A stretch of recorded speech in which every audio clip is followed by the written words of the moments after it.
Hello everyone, we're in my tool shed today with my John Deere X534. I'm going to show you a little trick that I believe will work on all the X series, at least around this model year. I believe this is an '08 model.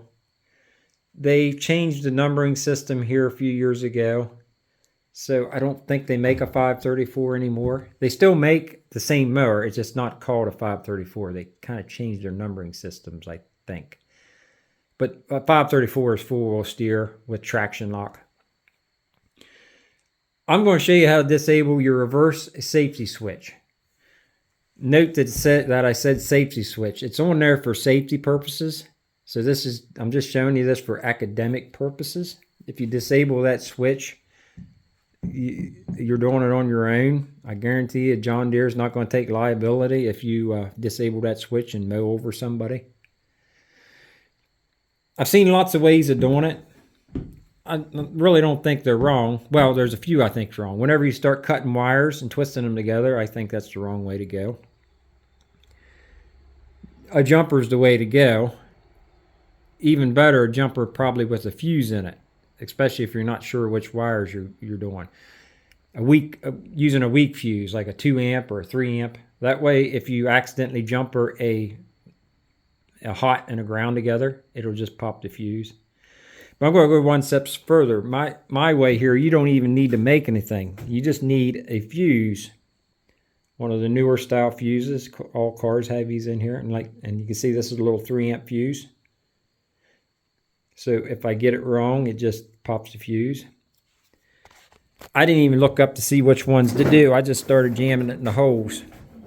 The first hole I jammed it in was this first gray wire here, and then this green wire, and that actually gave it a new characteristic. What that did is, as soon as you put it into reverse with the mower deck on, it just shut the whole mower off. So that was kind of neat. So then I tried these two, this one here and this one, and that was the two right there. So it's this back gray and the middle green.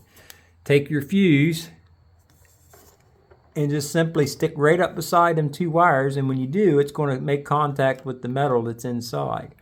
And I don't know if I can do this one-handed holding the camera or not.